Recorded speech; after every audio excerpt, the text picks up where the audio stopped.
Hello, everybody. Is it okay? It's okay. Okay. So thanks a lot, everybody, for being here. Please apologies for my great voice today. I was singing heavily opera yesterday, and this is the result. So welcome to the most boring presentation of this tract kickoff meeting.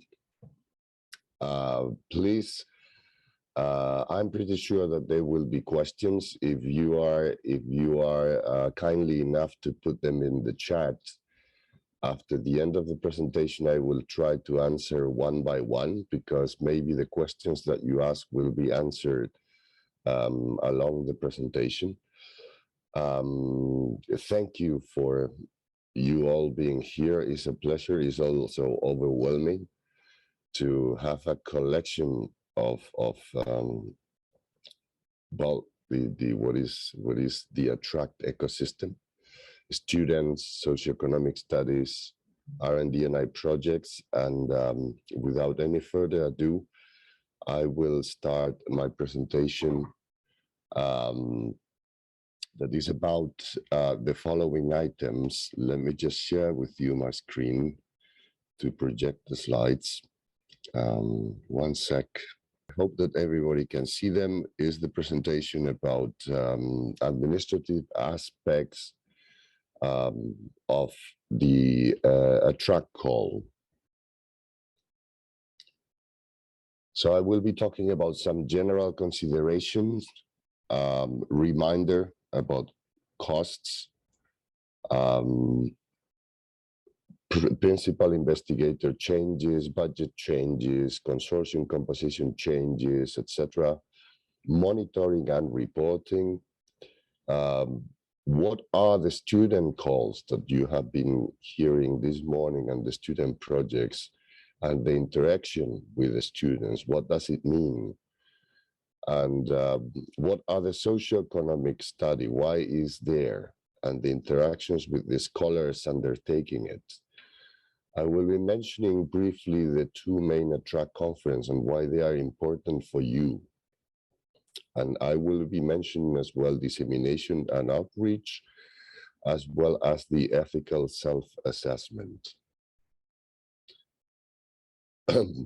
So let's start with general considerations that apply to all projects.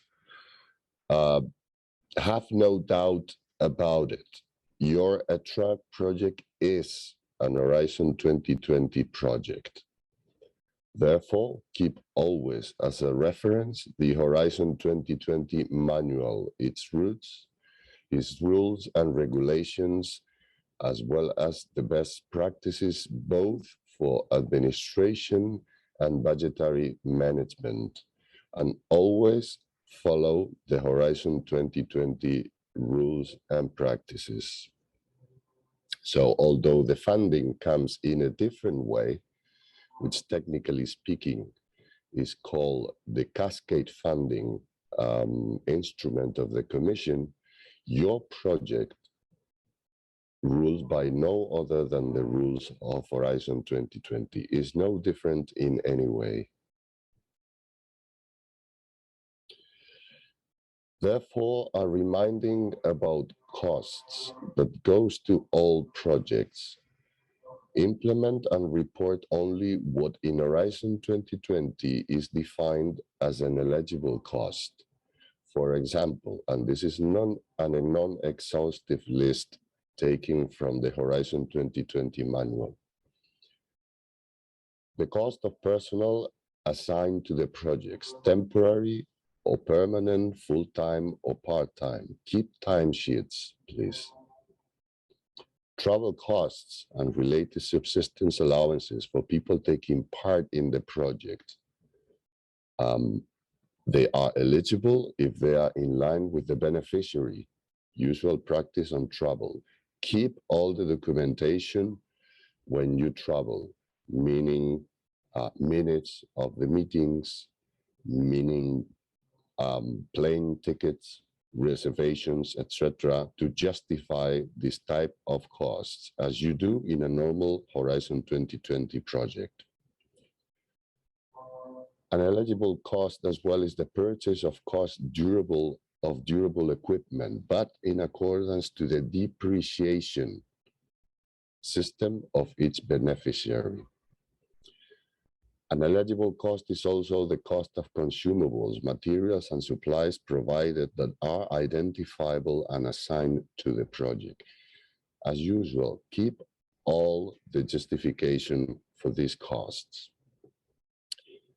Keep records and other supporting documentation in order to prove the proper implementation and the cost declared as eligible, as if you do in any other Horizon 2020 or FP7 or Horizon Europe project that you have participated or you will participate in or you are participating in. Principal investigator changes, budget changes, consortium composition changes, applicable to all projects. The need for changes is something that might happen in the course of any project. It's a natural thing for many different reasons. If that is the case, that you need to change something for whatever reason, a budget shift, a consortium composition shift, the change of a principal investigator, please, the coordinator should notify the Attract Project Administrative Office by email. We will give you full instructions regarding the procedure to be followed and the documentation that should be sent to us. In all changes, but especially in significant ones, always make sure that the mitigation strategy is proposed and it is such that complies with the Horizon 2020 regulations, is agreed by all the consortium members, and ensures the fulfillment of the deliverables committed in your proposal and in the third-party project agreement that you have signed. Please do not try to hide any changes. Do not try to be smart, because it will only be in your detriment. The Attract Project Administrative Office is here to help in full coordination with the Commission services. And once the changes have been properly explained and authorized, the Project Administrative Office and you should attach them as an annex in your third-party project agreement. And again, we will give you full instructions, and together with you, we will tackle the issue or the situation. But changes, rest assured, is something that happens in the course of any project. The most important thing is just you don't hide them, you let us know, you propose a mitigation strategy that doesn't jeopardize your project, that is agreed among all the consortium members, and together we formalize the implementation of a solution.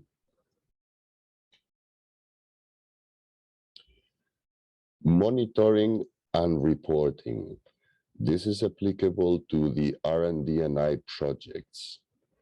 Why is only applicable to the R&D&I projects? Because the socioeconomic projects and the student projects, they have received a significantly less amount of money, as it should be, due to the nature of the projects, and they have received it as a lump sum in one go. That will not mean that we will not monitor your expenses.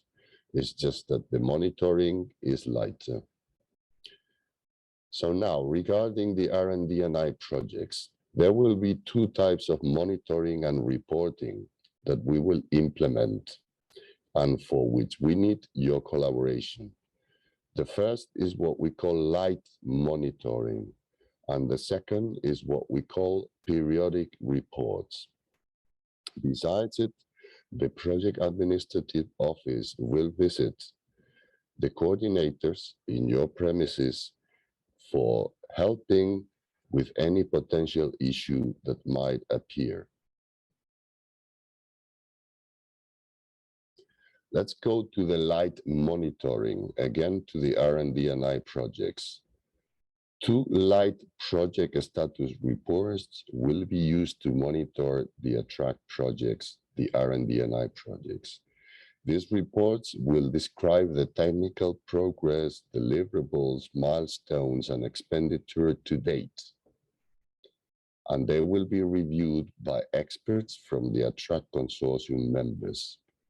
The responsible for this light monitoring will be the attract partner ISO, Andy and Laura. And they will be the unique and centralized contact points for all projects for the purposes of light monitoring. You have the email there. You will get news from them very soon, because they will send you detailed instructions and an Excel form that you will need to fill via the email that you have in the previous sentence as of June 1st. And please direct any questions to them through this email that you see above. What you have to do? The project coordinators, you will need to write a light project status following the Excel file, and then send it to our colleagues of ISO. And then, as I mentioned, these Excels that you need to fill will be checked by the attract consortium members, that they will consider it, they will make comments, and if there are some issues for which we have to contact you, you will hear from us, especially from the project administrative office, not to punish anybody, not to say, look, this is bad, is to say, look, can we help? I will not go through this slide, you will have the slide, but this is a calendar of the light reporting periods, what it will happen, what you will need to do, and the way that the process will be carried. If you have any questions after you have checked the slides after this meeting, or during these light periods of monitoring, please contact ISO. Let's go to the second type of monitoring reports. Those are the periodic reports. 2 periodic reports will be implemented. This will be absolutely similar to what the Commission calls in any European funded projects the mid and final term reports. The consortium will be required to present the progress and financials of the project to the independent R&D&I committee. The presentation will be face-to-face, and the European Commission will be invited to the process. If the outcome is judged positive by the independent R&D&I committee, and the Commission agrees also, the next payment tranche, as indicated in the TPPA, will be realized. For the moment, like in any European project, you have received what is called a pre-financing. But like in any European project, the next payment is upon progress, upon the progress that you have realized. This is what is called the midterm report. And then, when the project is finished, the final payment is done based on how much your project has been completed. And again, this is what we call periodic reports. It will be face-to-face. The consortium will be called upon to present progress in front of the R&D&I committee. The concrete dates of these 2 reporting periods or reporting milestones or slots are to be determined, but the first periodic report is planned by the end of January 2023, and the second periodic report or final is planned by June 2024. But don't worry, rest assured, the project administrative office will communicate to the coordinator the exact dates. They will facilitate templates, instructions, etc., with sufficient time in advance for you to prepare. Let's talk now about the student calls. You have been hearing this morning about the student calls. Maybe some of you have already experienced the collaboration with the students, the interactions with the students in phase one. So you will know a little bit more what this is about, especially for those ones that are new on this. Just let me say the following words. As you might know, at this point, the Attract Consortium launched 3 parallel calls, one for R&D&I projects, another one for students, what is called the Attract Academy, and a third one for the implementation of a forward-looking socioeconomic study of Attract. Let's talk about the student calls. The mission of the different student teams is to get inspiration, in capital letters, inspiration, from the technology developed by you in the projects, and materialize this inspiration into prototypes addressing the so-called United Nations Sustainable Development Goals. If you don't know about the Sustainable Development Goals called SDGs, follow this link. It's a series of challenges that the United Nations have put globally to make planet Earth a better planet in the future. So it's about social innovation. It's not about putting a product in the market. Therefore, the students are not there for stealing your ideas and technology, neither for proposing ideas on the same line that you are working with. This will be absurd.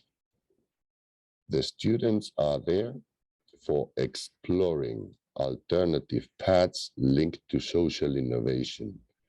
Is your fantastic artificial intelligence able to be applied for improving the life of refugees in refugee camps? Is your fantastic virtual reality technology able to facilitate a better life for elderly people in the future? This is what the students are interested in exploring. And this is their mission. How do they do this exploration? A lot of times this morning, the word design thinking or similar or challenge-based innovation has been mentioned.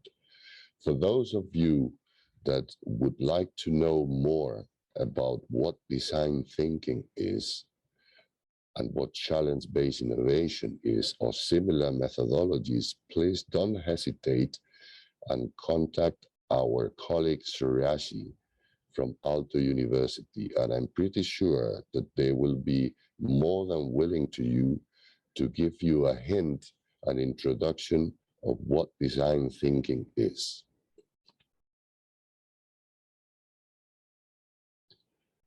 Just to give you a hint of how useful the students are, we have the first data coming from the R&D&I projects in phase one that we're collaborating with the students. And to our, let's say, please, to our benefit and reward, you, the researchers that were participating in this test, in 11 projects, you acknowledge that the student teams propose to you applications that you were never thinking about unless you were interacting with them. So take advantage of this extra brains thinking about different applications of your ideas. Interact with the students through the tutors. Let me put you an example that just comes to my mind. There was a project this morning talking about artificial augmented reality or VR for the surgery room.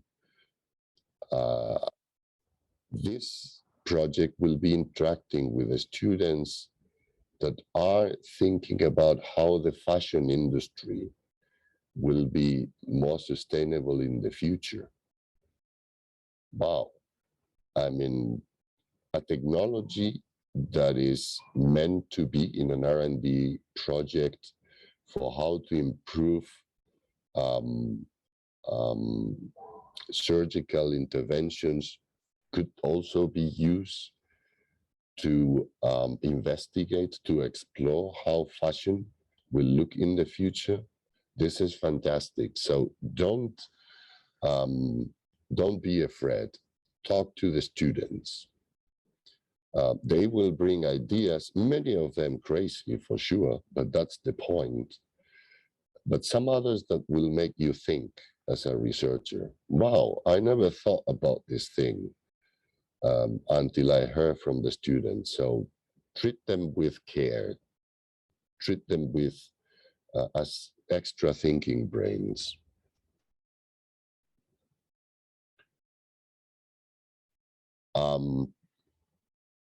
This is a table. I will not go through this table now, but in the following slides, you have a table that Aalto University has put a lot of effort in for pairing all the projects that are going to be part of the student academy with the R&D&I projects.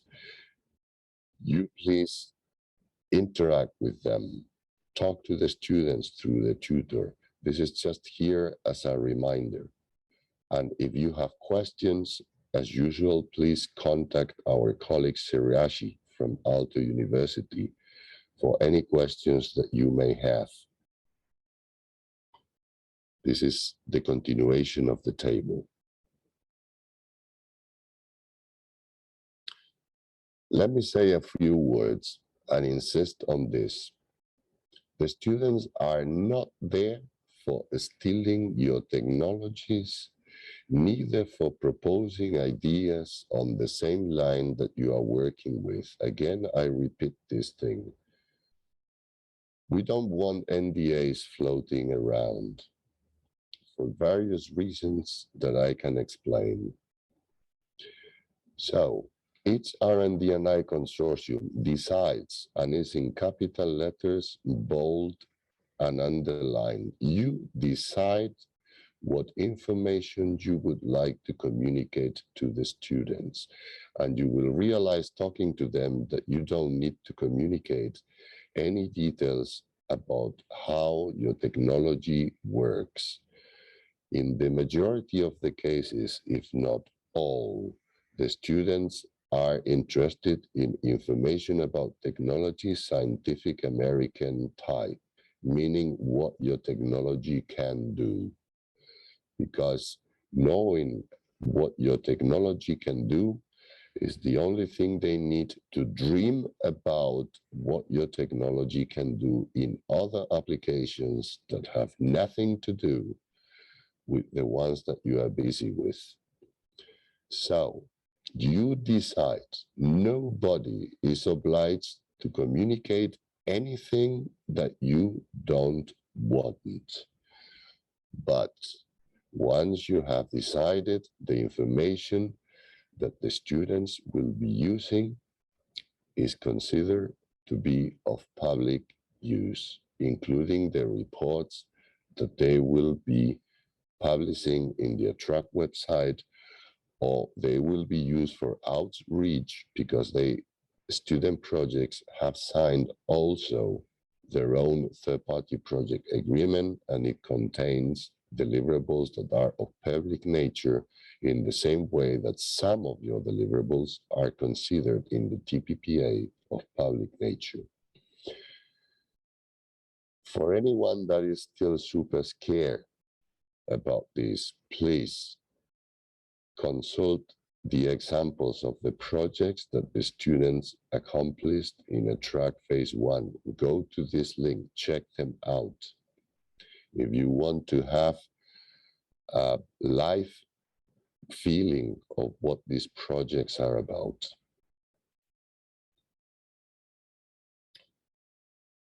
Let me talk now and say a few words about the socioeconomic study and why you should interact with the scholars that are undertaking it. The elaboration of the socioeconomic study is key for the continuation of a track in the future. The Commission is very happy with this initiative, but there is a moment in which they have requested, and that's the reason why this call was launched. Could you give us some numbers of the potential impact of a track in the future so we consider seriously the possibility of scaling it up? And there is the moment to present quantitative and qualitative figures of potential impact factors. But this will be very difficult without the collaboration of you, the R&D&I projects.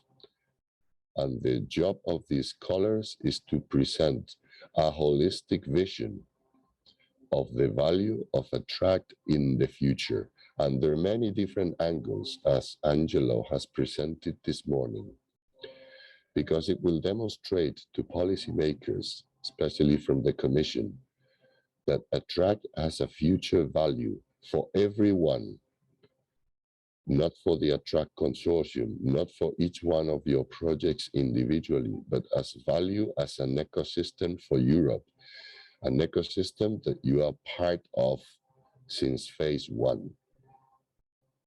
And we need to quantify and qualify this impact. So please interact with the scholars that will undertake the socioeconomic study as much as possible. Again, nobody, absolutely nobody, is obliged to disclose any information that you not want to be disclosed. But once you decide to facilitate some data to the scholars, we need to make it public, because the policymakers should need to be aware of this, should need to be made aware of the future value of a track as an ecosystem. If you have questions regarding the socioeconomic study, please contact Jonathan and Vicky from ESADE, and they will be more than happy to have a chat with you if you want to know information in more depth.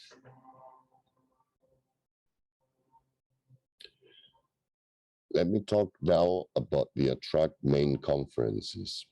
Attract will organize 2 main conferences in which you will be required to participate. The first one will be the pre-final conference. The time will be around May, to be determined. You will be advised and you will be notified with time enough. But May 2024 at the ESRF premises in Grenoble. And there will be a second conference, that is the Attract final conference, to be planned to happen in 2024 November in Brussels. Both events meant to be face-to-face. Those are special opportunities to showcase your results, technologies, how good your projects are, how well and how amazingly the students have thought about other applications, to star the scholars that undertook the socioeconomic study. The audience will be top top-ranked policymakers, industrialists, investors. Take advantage. This is the value of an ecosystem. The ecosystem is always defined, at least to me, as something in which 2 plus 2 is bigger than 4.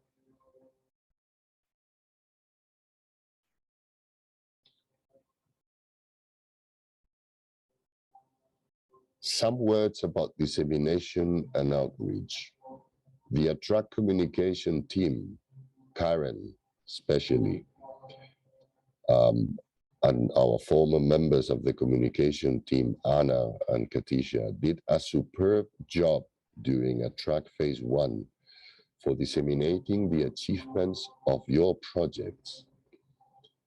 In many cases, it captured the attention of investors, industry, national funding agencies. We are starting to gather the statistics of a Attract Phase 1 project that got additional investments, being private or national funding, thanks to the Attract label and the dissemination of the technology through the Attract channels. And they will continue to do this superb job during the Attract Phase 2. Take advantage of it.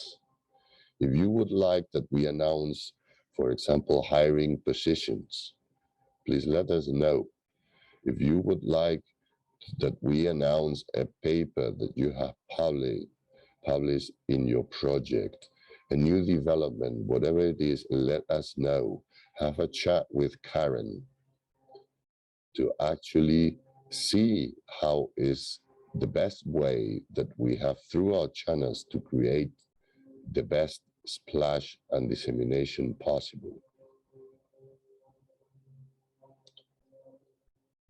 So the next step for the communication team after this kickoff is compiling all the public summaries of your projects that were written in the proposal and start the first step of a wide dissemination campaign.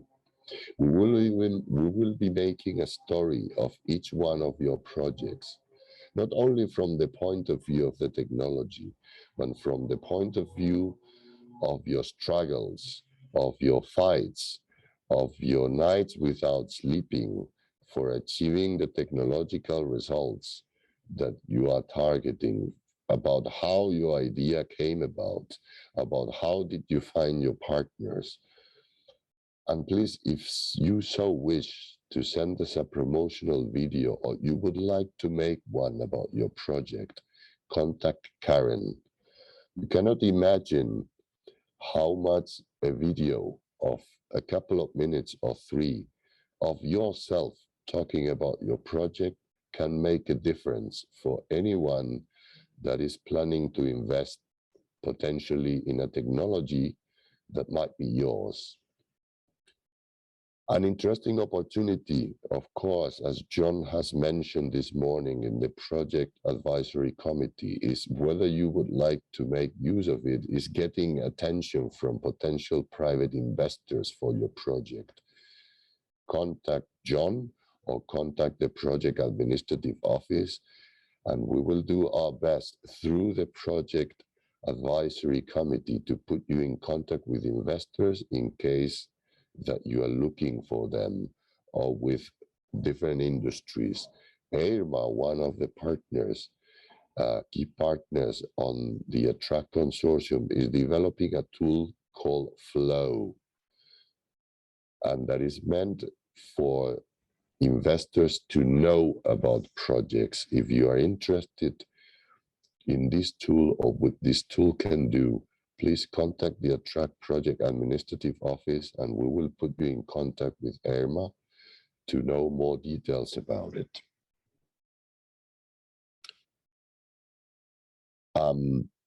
In your publications, please acknowledge the Attract project. It's a duty that we all have with the Commission, because they are the ones giving the money to everybody.